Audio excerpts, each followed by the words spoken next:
So today we are going to be going and looking into like a game dev reflection for Crosslight, kind of going back and yeah, just basically reflecting on what we've done in the past. I'm brought with Dave today, who has worked on the story and the music for the game. Yeah, so Dave, how did you sort of get involved with the game? I studied story while creative writing in university.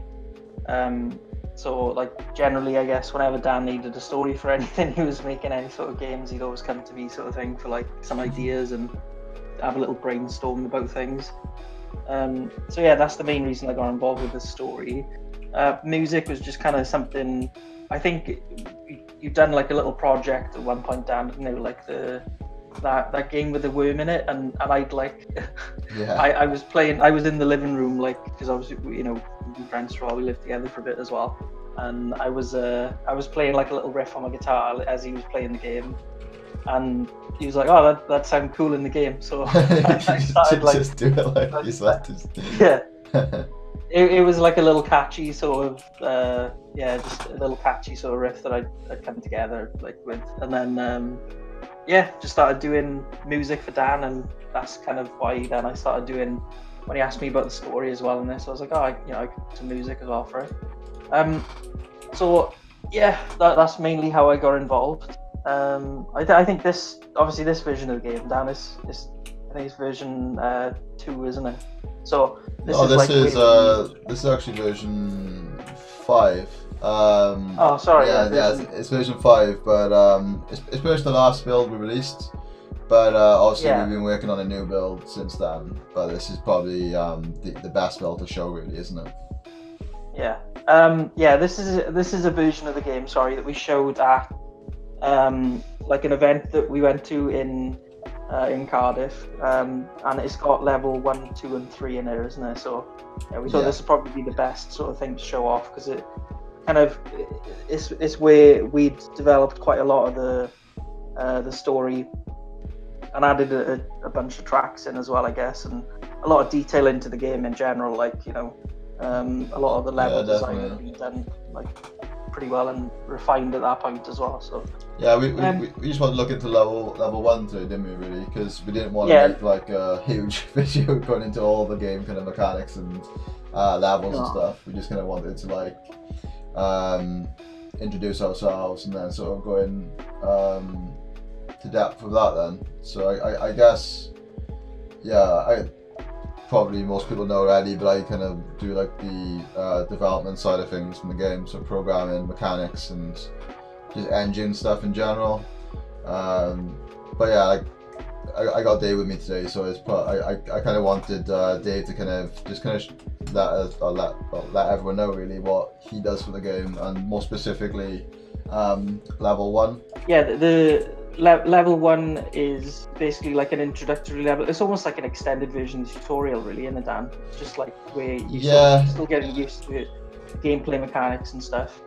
I knew, like, with the type of game that Dan was making, that in terms of, like, you know, it's not going to be a story game, it's a game, you know what I mean? So I wanted to keep the story sort of fairly basic for like the levels. Like, the only really way you're going to get much story from it is through the lines that Magnus says while he's fighting these guys, and obviously like the documents that are in the level as well.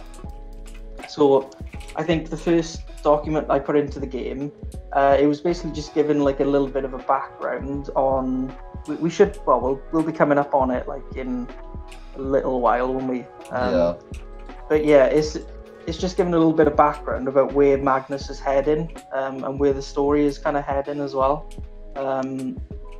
So yeah, the document itself is just from somebody who sort of lives in that world.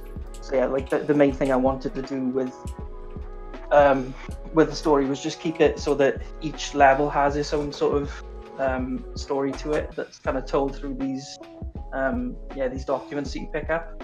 So this is basically like a background of what's happened to Magnus's race, like why you know, the goblins have kind of taken over, and obviously that's part of the reason why he's sort of going through this level is to get to that end goal, basically, of working out like sort of what's happening with the land and stuff, and like you say, it's mainly told through the documents in the game.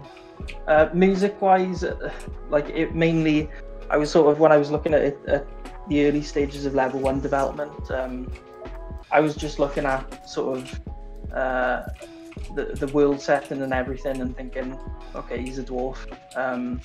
You know, what kind of stuff would you associate with dwarves?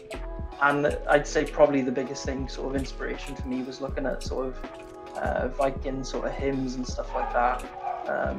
And I think with the music for this level 1 is quite sort of drum heavy and riff heavy as well on the guitar. So yeah, like I just wanted that. That was my main sort of inspiration. I looked at a few different things. Like I was watching a TV show at the minute called Vikings. I'm sure a lot of people are aware of it. So yeah, that's where I kind of got the chanting from as well. But yeah, I just wanted to make it sound sort of Viking-esque sort of era. So I think that kind of fits best with dwarves, really, doesn't it? So. Yeah, for sure. I really liked how the music in general kind of played out anyway. Because every like level also got its own kind of like mix and kind of theme going on. Yeah. Yeah, this one in particular, it's a really good like introduction to the game. I think the kind of soundtrack as well. Kind of like how it's like, you know, what like the kind of it's like actiony but also like adventure-y at the same time. That's kind of like how I always kind of feel like it is to me in a way. Yeah, so it's a hype introduction to the game, and like there's a lot of stuff going on in the music as well. So, but yeah, like I guess the main thing was just in terms of story, like I said, you know, and I guess even with the music, I'm trying to tell a little bit of a story as well, because you know we're not there's not going to be like a lot of dialogues lines in the game. Like I said earlier, it's mainly just going to be stuff that Magnus says while he's fighting the guys and stuff. And I think we're going to keep that. You know, we want to make a game, don't we? Really, Dan? We don't want to make we don't want to make a interactive sort of interactive like video that you watch. You know what I mean? Or interactive TV show. Or, we're making a game, you know. So yeah, that's mainly my input on it. Just building up an atmosphere in the level, I guess, and building up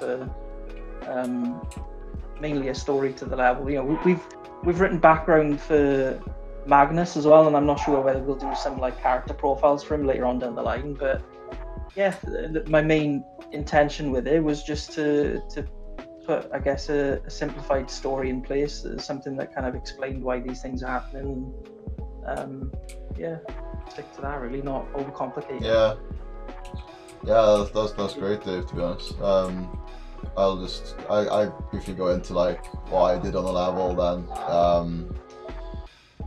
So obviously I ended up doing the level design and stuff as well, for the first few levels, and the mechanics in general for this level, I wanted to kind of like have a lot of kind of like, I don't know, it's kind of bringing the tutorial together with the level sort of thing. So like there's like these flashing like bits here that you can like grapple onto, and it's just kind of like giving you like little hints and little kind of puzzles like within the level itself, so you can kind of get used to the harder stuff in the game later on. So it's kind of giving you you know, just kind of bits you can jump onto, like little puzzles that are not too hard to like, you know, figure out. Like this is literally telling you what to do here.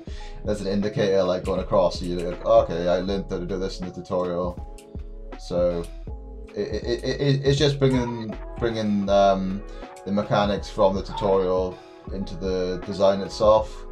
And I just for this particular level, I don't know why, but I wanted to have him go up a cliff. Like, I don't know why that was that was a thing for so long. It was from like the really early stages of the builds as well. It was just like I wanted it to like go from one elevation to the next, and I wanted to figure like a way out how to do that. So like I added like these A rifts and stuff, which you could use to like actually activate and stuff, but yeah, it didn't really play out very well that way. So I had it like so you could always use the rifts in those particular areas. But yeah, this level, there's not a huge amount going on in this level, to be honest. You're just fighting these goblins trying to get to the other side. There's a spawner here as well you're trying to destroy, so the goblins no longer spawn and like cause chaos basically. So it's like so many of them unless you kill the spawner. And then yeah, like the level in general is just introducing the player into the game, to be honest. There's not like, it's not a super in-depth level. I don't think I ever want a level 1 to be like super complicated, just like a really brief like taste for the game. Yeah, it's kind of like what we were saying earlier, isn't it? It's more of a like not necessarily an extension of the tutorial, but say if like somebody came into the game and wanted to, like, I guess not, or just skip the tutorial and for whatever reason, like, and want to just get stuck into the game, like you could still learn things through this as well. Yeah, obviously it'd help if you had that background of like playing the tutorial, because it tells you like what you need to do, and then this is like putting all that together basically, isn't it? It's like definitely, it's that thing, you know, of like, okay, you can tell somebody what to do, but how do you make a stick? And like the way that you make a stick is through their actual experience. Then in the first level, that's kind of what we were trying to do, isn't it? Like okay, yeah, you've been taught how to do this, but like, will you then use it in a situation in game? Do you know what I mean? Yeah, that's what will probably get you to remember it when it like. Yeah, definitely. Like I personally, I didn't want to like make it in a way which every level would be like a tutorial level. I just wanted obviously tutorial level to be its own thing, and then level 1 being like a brief introduction from the tutorial, like just kind of like giving you some indicators and stuff. And after that, then it would be all up to the player to like figure out themselves. So even this is like showing you can blow it up because there's a little target there. Yeah.